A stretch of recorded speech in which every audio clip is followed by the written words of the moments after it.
Hello everyone. The regular hobby cheating video will begin in just a second. I just wanted to put a little addendum on this at the beginning so that you knew it. Throughout the whole video I used brushes to do all the work you're going to see here. I meant to mention this, but you can also use sponges. Like, sponges are also perfectly fine, whether they have like these little things that came out of the clam packs or just torn up bits of actual sponge. I didn't happen to use them in this video, but more or less any of the stippling and stab and dab techniques I talk about in here, you can use sponges for as well. Just wanted to get that in here real quick. Now, back to your regularly scheduled program. Hello everybody, and welcome to another hobby cheating video. And today we're going to talk about doing completely rusted metal, or highly rusted metal, or heavily worn, weathered, and rusted steel, or however you want to think about it. I'm sure the title said something like that. Obviously I record these before I make the title card, so I'm sure it'll be something like that. But anyways, we're going to talk about doing heavy rust. And I love rust. I love doing weathered, beaten things. It's so much fun because it's relaxing. I like to mix things like this into the middle of other projects because, as you'll see here, you can't make mistakes. You don't have to be careful. This is a chance to get out a bunch of messy things and play with them like you're a kid again, finger painting, basically. So that's what we're going to do. We're going to have some fun. This is a orc, like, watchtower. You can see here that I'm building for a piece of terrain. So it's just got some stuff on there here. I've got some, you notice I didn't paint anything on the base yet, and that was important because I airbrushed this to get the steel on. We'll talk about what I did up to this point. There was nothing too magical about it. I base coated the whole tower in metal color magnesium, which is a nice, super dark, somewhat flat steel. And then I mixed in a little bit of black ink into the steel, and just kind of shot it up at an angle so you can see how the top is somewhat darker. I then washed the entire thing, like literally washed the entire thing in Agrax Earthshade, being very careful, by the way, that when I was washing it, all of my strokes were going like this, down, so that way you can see the slight streaking effect that you get there. In this case, I wanted that. And then finally, I took just some more of the magnesium and just stippled at it like this, just literally stabbed it. So that was all just oh, that's interesting. That brush still had something in it. How about that? Oh, that's why we should always clean our brushes much more carefully. It's a shiny thing, too. You can see it sparkles now. That's fine. I was messing around with some snow earlier. That's fine. No big deal. All right, so that's kind of how we got to where we are. None of that's anything special. I didn't record any of that because this is just getting the steel. One of the most common issues I see people do when they do heavily worn or weathered metal is they still have really shiny metal in it. And that's simply not accurate. Highly polished metal, like a silver, is just that. It's polished. It takes work. You have to clean it. You have to buff it and things like that. That's how you get highly shiny metal. If you have just metal that's sitting out and exposed and roughly untreated, it's going to weather universally, because what's going to happen is, you know, water hits this, dust blows from the ground up and sticks to it. You know, people climb all over it, assuming that it's an orc watchtower, so there's gunpowder and bullets and things bouncing off of it everywhere. You know, this thing has a lot of reasons to get dirty, and I sincerely doubt the orcs are cleaning it, right? So this is great if you want to do, like, in this case I'm doing this big building, but if you were doing like a diorama where you had a steel frame on the base that had been completely rusted out, or you wanted to do like a wasteland thing or something like that. I've done a couple post-apocalyptic pieces where I had completely rusted vehicles in the diorama or something, right? This is the way I would do that. Because there's no part of that that's taken care of. It is the elements exposed directly to something that is not in any way protected, and this is what we get. So there's lots of great examples of this you can go out and look at. Like if you Google image search, you know, rusted steel, you'll see how this looks, and you'll see what I mean. There's no like shiny edge or something when you get highly rusted stuff, because everything at the minimum, at the least, where steel, when you get into like the micro grain, if you looked at it under a microscope, has all these little pits in it. And those little pits, by the way, if we go from steel to iron, these pits get a lot bigger. The higher quality the iron, the less of these little pits and the more shallow they are. But and inside those is where water gathers and detritus and dust, and that's where you get that brown patina almost universally, and the metal loses its shine. So you can see here we still got a little bit, like it still has the somewhat reflection of metal. That's what I did the stippling for, to give a little bit of that underneath what we're doing, but we're going to kill out a lot of that. Okay, so you can see there's a couple pieces that got a little shiny, but that's all right. Most of that's going to go away. So how are we going to start if we want to weather this thing out? Now, by the way, this is just one method of doing this. I'll say that as well out of the gate. There's lots of methods to this sort of thing. I didn't want to use like a salt chipping for this because I don't like that with metal paint. I like that with colored enamel. In this case, we're going to put the weathering over top, but it won't. You won't. In the end, it'll look fine. Okay. So the first thing we're going to do is I'm going to take a little cup here. You can see from earlier where I did some of this. And I'm going to grab some pigment. In this case, I'm going to get some Vallejo pigment, some burnt umber. You can use anything you want. I don't really, any brown will work fine for this. I happen to quite like this burnt umber, so we're going to use that. So, I'm going to take some of my burnt umber here. Get a couple scoops, 2 scoops of burnt umber in every orc rusted hunk of junk. Okay. Now, the reason I'm using raw pigment is because I want what I'm about to do to have mass.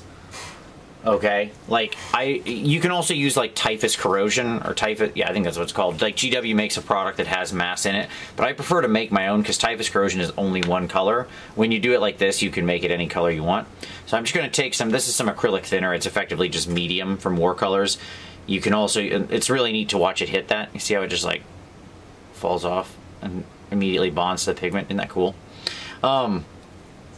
Anyway, you can use anything. You could use like Lamia medium. You could use glaze medium from Vallejo. Anything. It doesn't matter. Some kind of medium is what's relevant here. Okay. Yeah, should be fine. And then I'm also going to mix in a couple drops of Army Painter Strong Tone, just to kind of set some additional brown in there. Okay.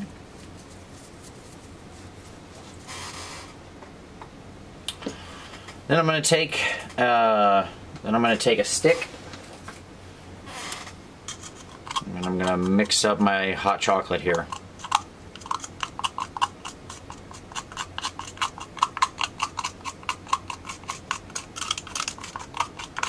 Making chocolate.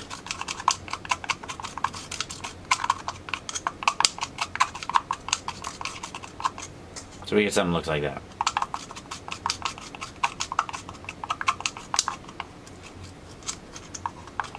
That looks pretty good. I don't hate that. That should, and by the way, it'll dry lighter than this. See how this, see this stuff, same stuff up here. See how much lighter that dries? We probably want a little bit more medium in there. We want it to be a little bit thinner than that. Okay. So now you're going to ask the question of, well, Vince, how much do I thin it? What's the appropriate thickness? I don't know. Something that looks like a weird slurry like that. The reality is anything close to this is fine. It doesn't matter. It's not, you don't need to be accurate. This isn't physics. We're not building a nuclear bomb. We're making muddy paste. Make something that looks roughly like muddy paste and you're in the right area. Okay? Alright. People get too hung up on things like recipes and exact mixes. Doesn't matter. If it's close, it's good enough. Alright. So now, I'm going to take a brush. In this case, I'm just going to take one of my little crappy makeup brushes here. I'm going to get some of that on on here, just a big old glob. I'm not dabbing any of that off, and I'm just going to start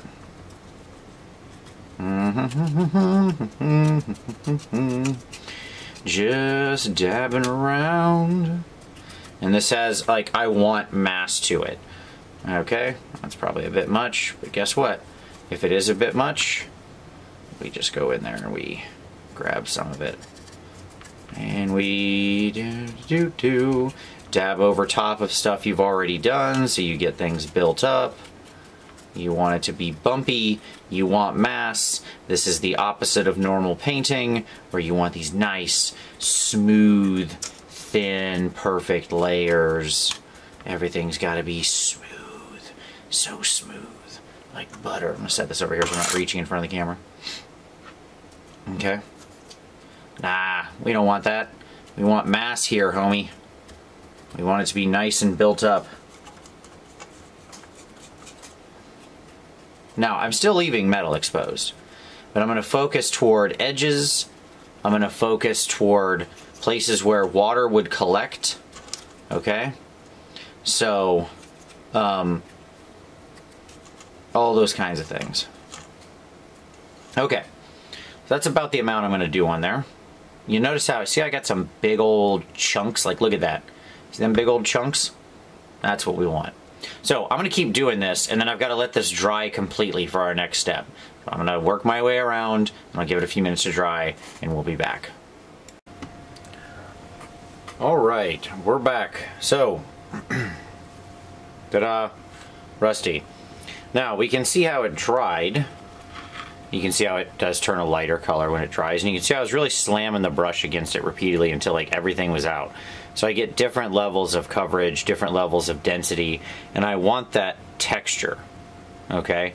Like, hopefully that's coming through on the camera where you can see that there's actual texture there to the paint. There's bumps in it. That's going to be useful for our next step. There's our angry skull face. Okay, so our next step is we're going to use, now there's a reason you're going to probably ask, Vince, why would you do this next? Well, the reason is because I want to pull some of this in. In general, when we think about weathering, you want to think about the way it happens. And, you know, rust is obviously forming the top layer of steel oxidizing. Like, you can scrape away rust and find real metal underneath. So since we have no enamel paint over this, like a car or something, we're going to, you know, this is directly rusting. But I want to pull this in some. So for that, we're going to turn to our old friend, Nuln Oil. A wonderful shade from Citadel that also happens to have just a hint of brown in it. A lot of people use this as a dead black wash and then they get angry. Like, I see a lot of, it looks so dirty. Well, it looks dirty because it's not actually black. It's black brown. There's just very little brown, but it's there. All right. Let's put this somewhere where I don't make a mess. All right, so what I'm going to do is, again, directionality matters. So I'm going to grab a big flat brush here. I'm going to get the brush wet so I don't just soak a bunch of shade all the way down into the ferrule of this thing. And I'm going to just dip it on in there, and we're going to start going over this thing.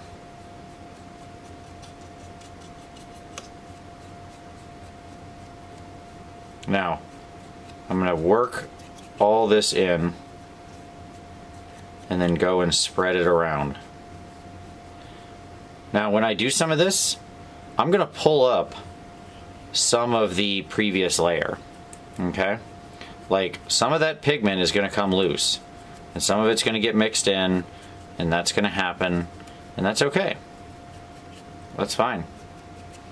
So you can see how that darkens way down. Now, it's not going to be that dark when it dries, but nonetheless.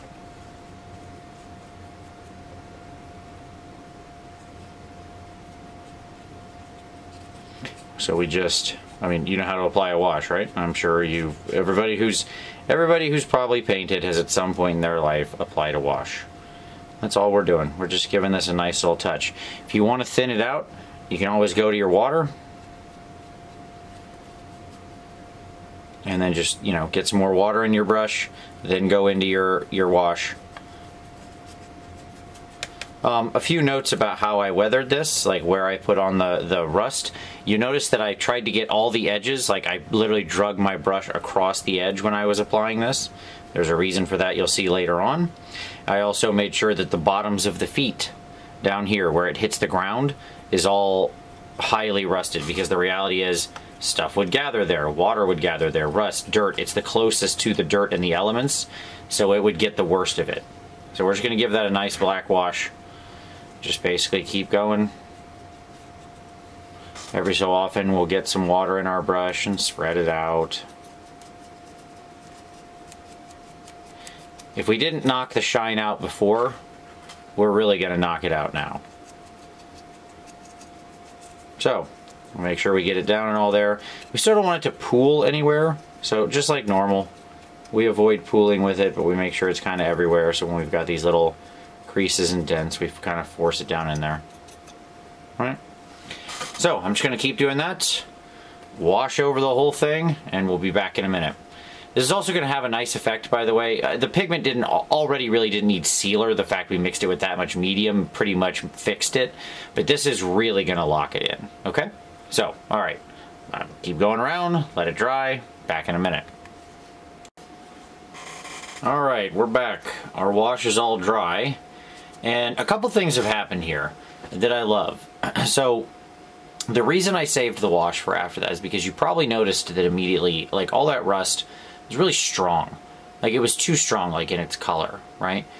That's another reason I picked that bright brown to start with, that umber, because once the wash gets over it darkens down, and you can see how it, because we're using the black, which is basically the same thing as the darkened steel, you can see how it pulls it into the metal, since the wash layer is now over top. Now, notice up top here, how I left the center more or less clean, because I assume the orcs walk up, and every orc walks this way and then like goes some direction to where he shoots. So I tried to leave little areas, you know, an area here where the rust wouldn't build up as much, because it's constantly getting foot traffic of little orky boots that are stepping over top of it, right? Same with, you probably can't see it, but on the ladder I left the center part of the rung where every little orc hand would grab onto and boot would hit clean. Alright, so little stuff like that. Whenever you're doing like weathering and stuff like this, all you really need to think about is what is the reality of the thing? Where does water gather? Where would weather happen? What gets the least attention paid to it? All that sort of stuff. So, now we've got, so the rust is all dry, and you can see how it really pulled that brown in there and makes it feel like it's part of the metal now. That's why I like doing that wash layer over top. But you can also see how some of the parts we didn't touch, like if I move it around, see how it's still got that slight metallic sheen? So it's still there. We can still see that there's metal there, right?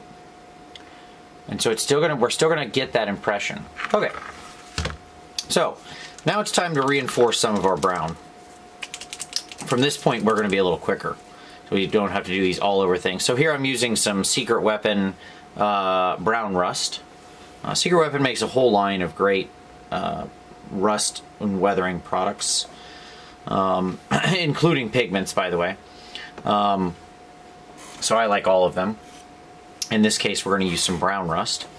And what I'm going to do, scoop my palette over here.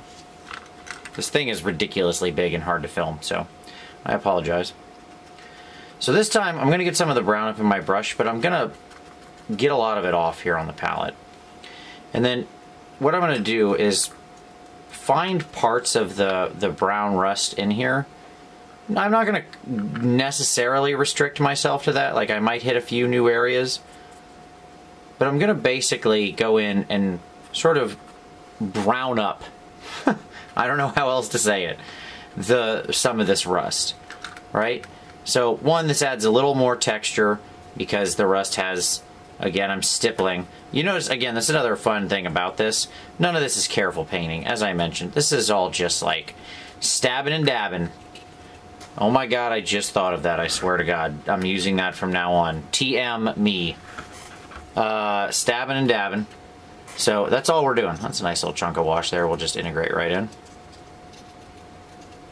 So I'm kind of focusing on areas that have this already, that already have the brown. Sorry, as we rotate around, this might change focus a couple times.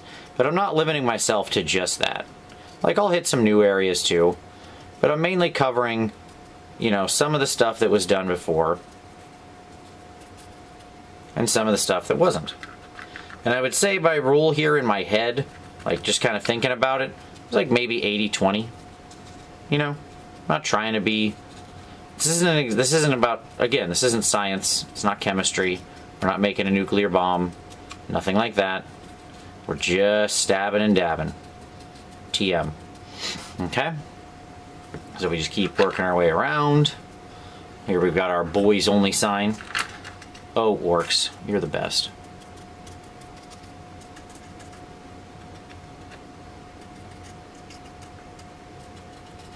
So we just work that in. And this helps to reinforce, bring up some of our more rusted areas. We're going to hit tops. You notice again, you see how I'm like dragging my brush along edges and around tops and tending to stipple in those kind of areas? There's a reasoning behind that. It's because the edges rust first. Being the most exposed, having the most surface area, edges rust first. So they're going to have the most weathering on them. Now they don't universally rust. It's not like every edge. It's not an edge highlight situation. But thinking of it like that to some degree is not wrong. Like there is some element to that. All right.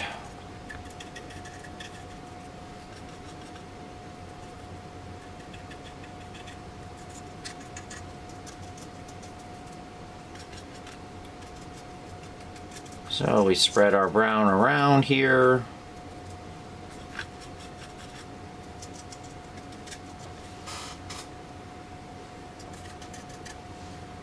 Maybe a little more. Didn't quite put enough brown because I need to get some of the middle and such. I'll do this quick. I can do these all on camera. So you can see how I'm doing this. We'll hit some of the stuff inside here. Get some of the inside quickly. Just stab and dab, stab and dab. If this looks like careful painting to you, then you are not actually looking at the screen.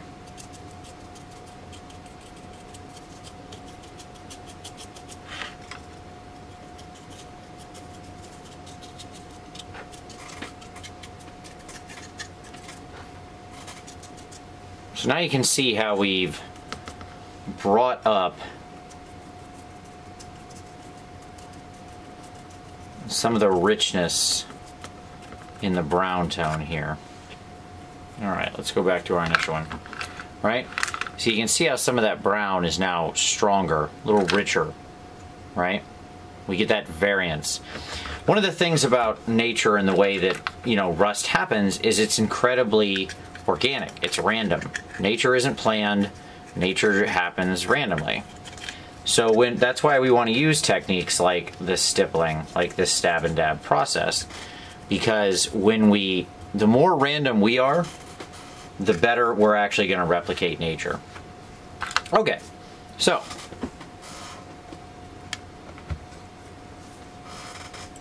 all right. Get my little brush clean here, or something approximating clean. And now we're going to do now it's time for another fun step. We go back to our cup. We go back to our pigment. So here we've got some, this is brown iron oxide. You can see it's kind of a red pigment. Iron, of course, when it rusts, we think of it as turning orange, because steel often turns orange. But raw iron turns red. If you've ever been in sort of the western United States, where there's a lot of iron-rich mountains, you will see that they are red, because water has hit them and it has rusted the exposed metal in the rock. So, same thing, we're going to grab some more of our thinner here.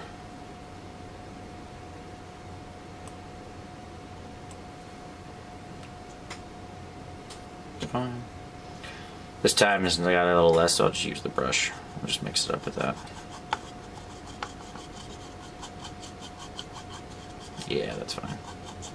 There we go. Again, we get a nice little slurry here. Nice little paste. Alright. Now, this time I'm going to scrape off my excess because I don't want a huge amount on the brush. What I'm going to do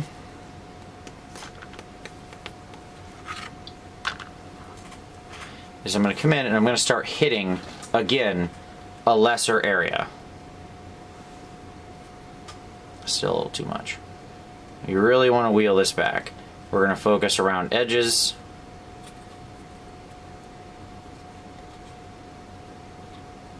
Bottoms, right? Stuff like that.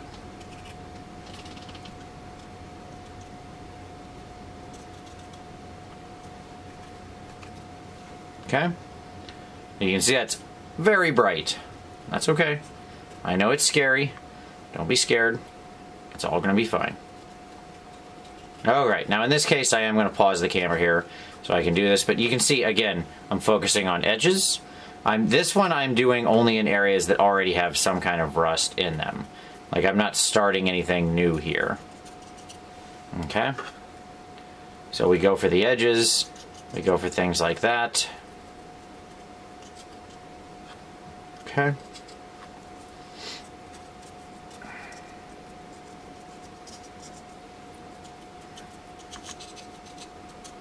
And again, I'm working a lot of this all the way down on the brush. So I get areas of thick red and areas of thin red. Okay?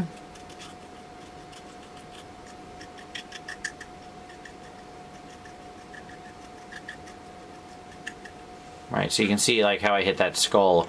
I focused on these edges and stuff like that to the point where it almost is, it's almost like, you know, sort of dry brushing an edge highlight, really.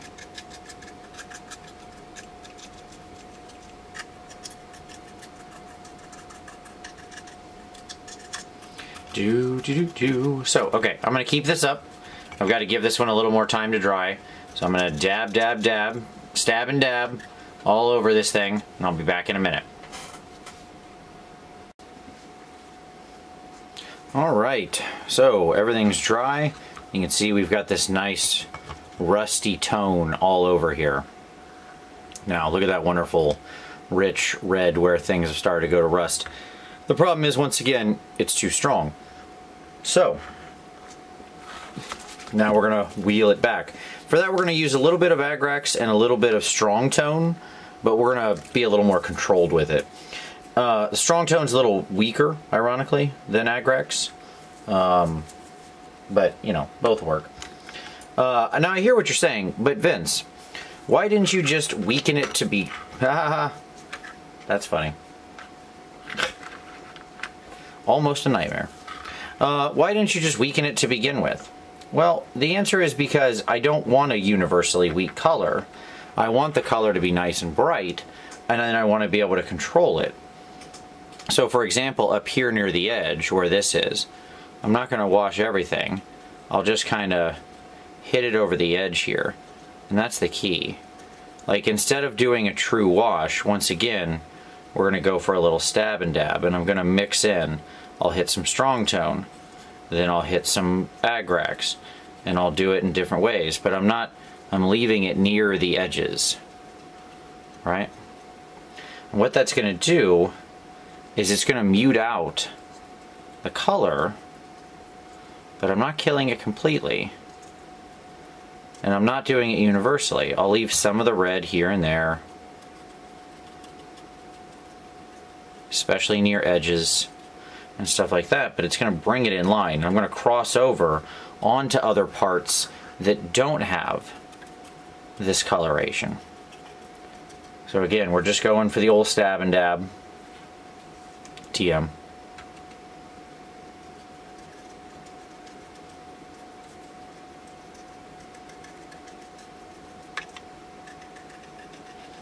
And you can see we just work it around. We hit the areas where we've got a high intensity and we want to kind of blend it into the rest of the color. Sometimes we use the strong tone, sometimes we use the Agrax, but again, nothing here is complicated, no crazy methods. We're just literally taking some wash and pushing it around and stabbing it and so on and so forth. And you can see it's pretty fast too, because we don't have like a thick, usually we're used to washes taking a long time to dry. I mean, this really doesn't, because we're not putting a lot on. Like, we're doing it pretty thin.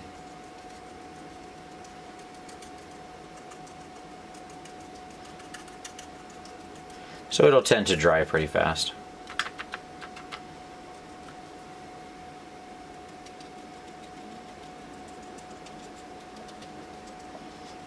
This will also help bring the brown back into it, which ultimately is what we want. We want this kind of muted out. This natural brown tone will mute out the red just by virtue of what it is. Bring it back into line.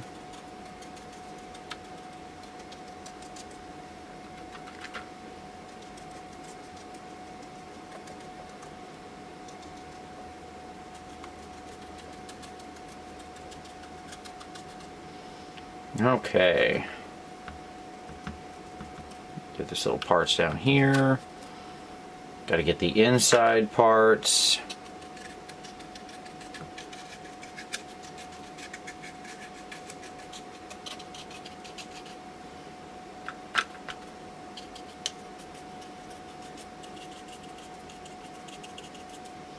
All this stippling back and forth, again, just adds to the natural organic pattern. The more sort of layers, sorry I was off camera there, the more sort of layers and colors we have working with each other, the better it gets. And so as we work our way around there, we just kind of look and see, okay, how does it look? Did we mute it enough? You know, are we happy with how that's drying? You can see most of that's dry already. It's still a little bit wet, but it'll get there. You know, did we get it down enough? Do we need to mute it down more? That's why I went for the bright color, because now it lets me mix it back. Whereas if I had just gone for like some kind of very muted, you know, red, barely red brown, star of many 80s B movies, as we all know. The problem is then it wouldn't stand out. I can't do anything else with it from there, right? Whereas here, I have lots of freedom to play with the color, to apply this multiple times if I need to, or if I want to see where I go with it. Like, I can leave some areas bright, I can put some areas dark. I can wash it once, I can wash it multiple times. And I can keep pushing it around until I'm really happy with how it looks. So by doing the bright color, we give ourselves that extra control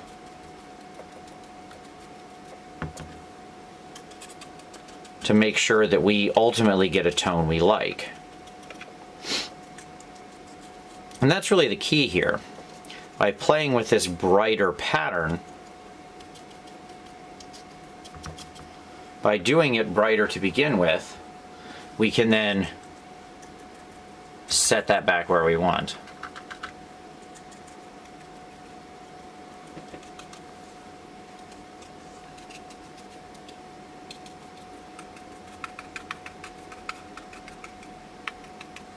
Okay. Alright, let's take a look and see where we're at. Yeah, there we go.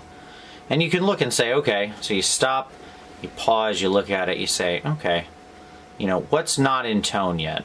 And so I noticed this little spot right down here. It's funny because when I look at it in reality, like I'm looking at this and I'm looking at it on the camera in front of me as I'm filming right now.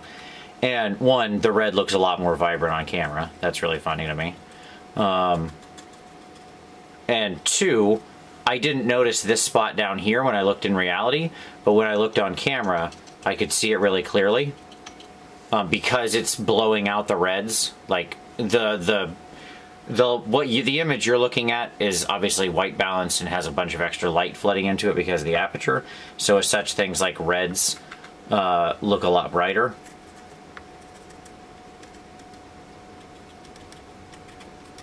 If you replicate this in reality, I promise you will see that it's not as bright.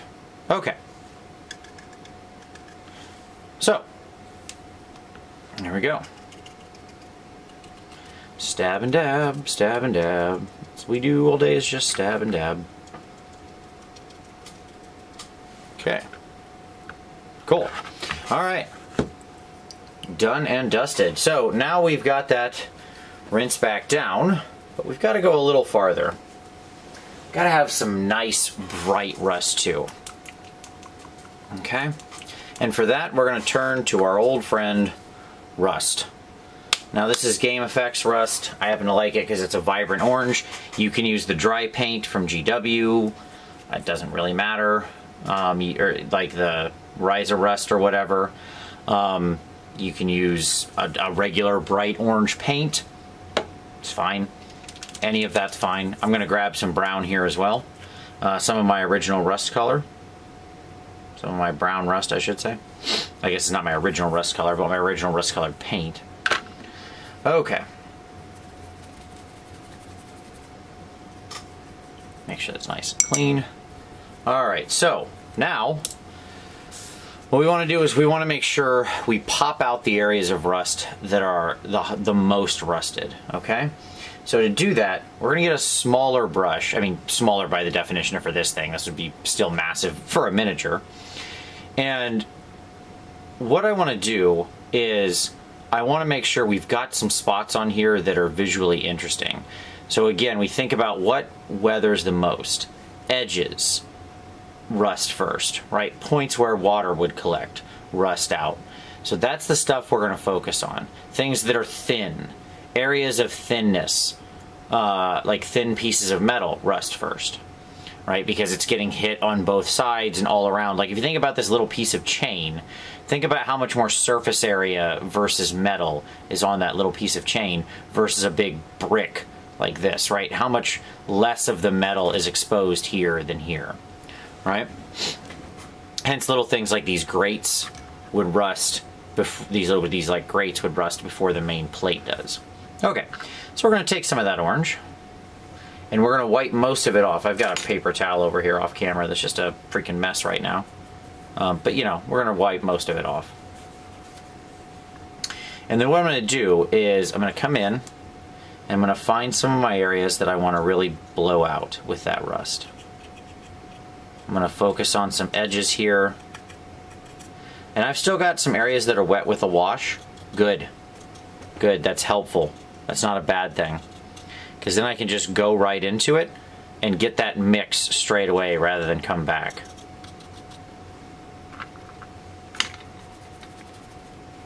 So I can pick some areas of this. I can both edge it and stipple it in. Okay? So what I'm going to do is work that orange around. Now, well, the reason I put some of that brown on my palette, okay, is so if I feel like the orange gets too strong, because I'm not going to be careful here, I am trying to hit the areas that I had previously rusted out, right? So again, this is building up those old areas. If it gets too strong, take some of the orange, I go into my brown, I make a little orange-brown sort of on-the-fly slurry mixture there, and then I work that around the edge. You can even go straight into more brown, right?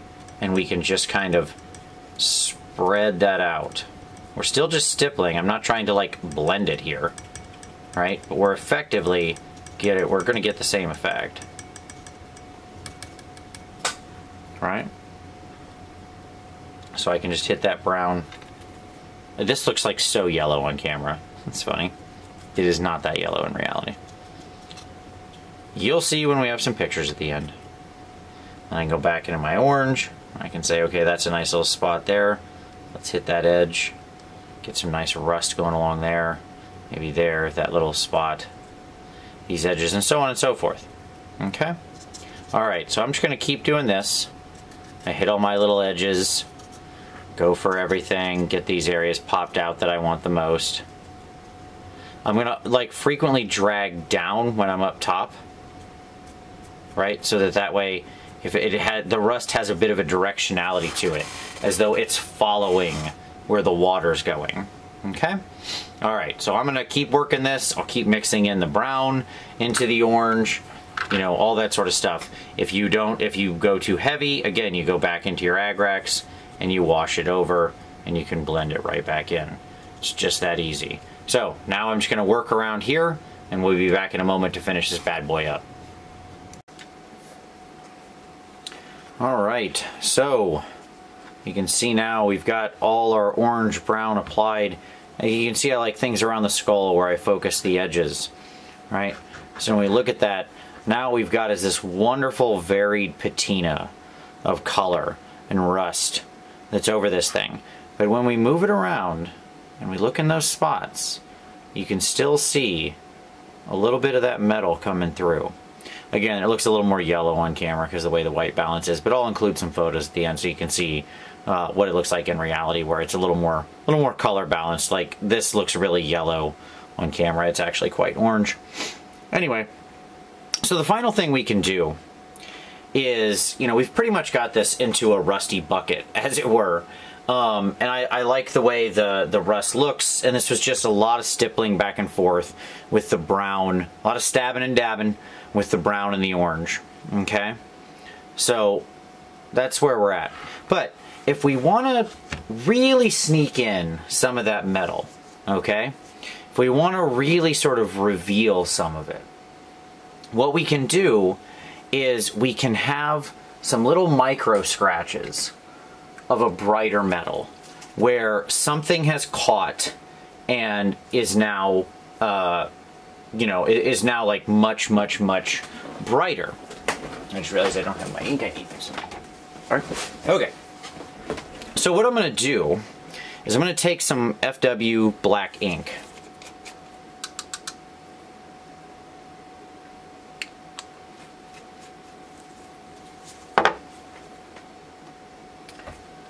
And for the first time ever, we're going to do something that resembles fine work. Like, that is to say, you know, more detailed, careful work. So like, let's say right up here, I want to put some scratches in. So what I'm going to do is I'm going to come in, let's get that nice and focused. And I'm going to draw 3 pretty straight lines with that ink.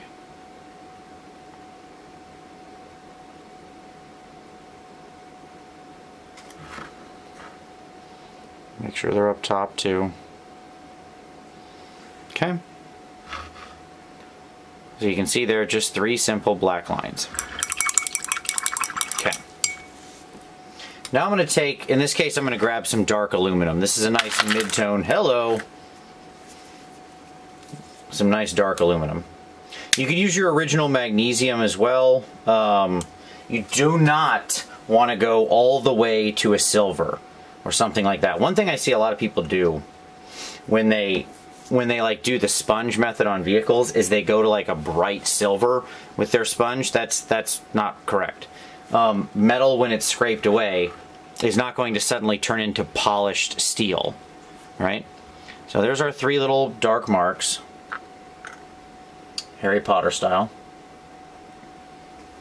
Now what I'm going to do is on the underside of them, on the underside of this, I'm going to come in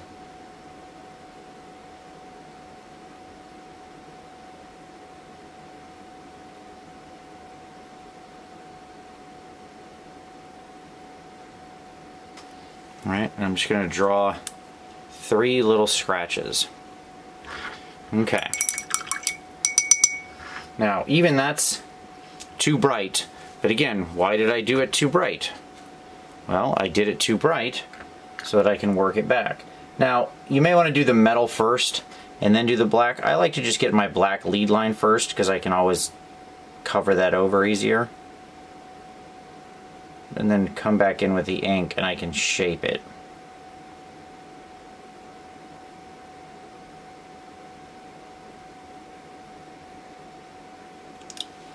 Alright.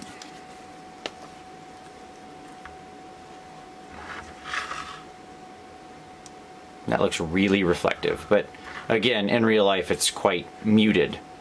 But it gives me those little cuts, and I can do those around. Kind of mix a few of those in to get the premise that this is metal. I can also take my black ink, and if I have stuff like these panel lines here, right, and we really want to reset those, I can come in and just make sure that those are nice and dark. Make sure those really still pop out.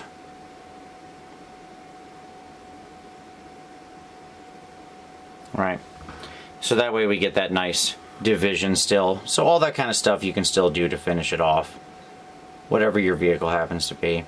If you were doing a full-size vehicle or something, I would do the panel lining beforehand. In the case like this, it's not really essential. You can also then come back in afterward and you can carefully do some cuts on the edges of your panels and then rust the very edge. If you want to get in some real careful work, like I could rust this very edge right here, stuff like that. If your silver that you use, if you only have like a bright metal, like this one's pretty bright, and might actually be a little too bright, and that's okay. We go too bright so that we can knock it back down. So again, we can grab some of our Nuln Oil and we can just draw right over the top of that with that wash and take that right back out.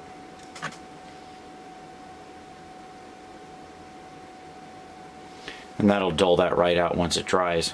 We'll still get just that little glint of metal there. Okay, so stuff like that's how you can finish it out. You can do little details like that to just add some life to it, add some more visual interest wherever you want. But the key is, the only way you get bright metal exposed is if you have either somewhere where people wander a lot. So for example, if up here where the orcs were standing frequently, one of the things I could do is I could take some of my original magnesium here at the end. I could grab a relatively smaller brush, get most of that off of there, and then what we could do is we could do a little stab and dab of our magnesium right in the middle there, just very lightly and repeatedly, to try to get some of that to show up, to show where the orc boots have effectively accidentally polished the metal. And we just do lots and lots of little dabs. All right. We could do the same thing so we get then that nice effect there that shows, okay, that's where the orcs are walking. We can do the same thing here on the staircase. There's no way this fits on camera. We can do the same thing here on the staircase to show that that's where they're grabbing the edge of the stairs and bringing that down. Stuff like that. So there's little bitty touches you can do that, again, none of it's complicated. It all only takes a few seconds, but it can be those little extra touches of realism. So for example, if you're doing like a vehicle and there's a place where your pilot climbs in, but it's like a rusty bucket, you know, some orca, gorka, whatever vehicle thing, you know, you can have like a staircase like this, you stipple that on. So even if the thing's a rust bucket, the orc still got to climb into the thing somehow, and he wipes away the rust simply by using his hands, right? But there you go. I'll probably do some just little touches, little scrapes, little things here and there, just to play with it. You can see there how that's washed out now. And now when you look at that, like not directly in the light, what you get is a little scrape, then you look at it, you're like, oh, there's a little metal there. Okay, I can see the little metal underneath. So that's that. I'm going to pick out some little details, I'll work the base, and I'll show the final one on camera, so you'll see that in just a second. But there you go.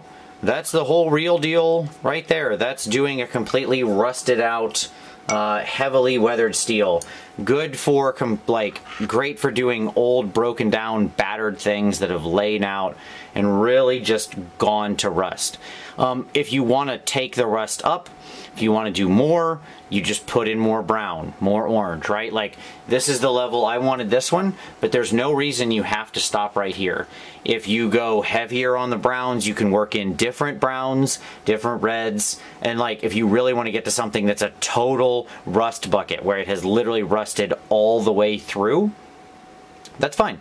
Then just really, like, instead of leaving basically any of the metal around, you know, you may want to leave like a tiny bit, but for the most part, you just stab and dab different colors of browns, and then you go into a little bit of red, then a little bit of orange, brown, and orange the same way we did here, and you can wash to bring it back, and you'll get all these nice textures and tones. Like when you move across, you can see how this thing is just all scuffed and roughed and ready to go. So there you go. I'll like finish out the base in between when I post it, and then I'll throw some pictures up at the end, and we're good to go. But I hope you enjoyed that. I hope this gave you some ideas for weathering, for rusting, and stuff like that. Like I said, I love these projects. They're good palette cleansers because it's just fun to sit around and stab and play with things for a little while. So that's that. If you like that, hey, give it a like. Subscribe for additional hobby cheating in the future. Feel free to share this video with anyone you like, especially if you've got some people in your group who might be doing some orky type stuff. This could be a great share for them. But as always, I very much appreciate you watching this one, and we'll see you next time.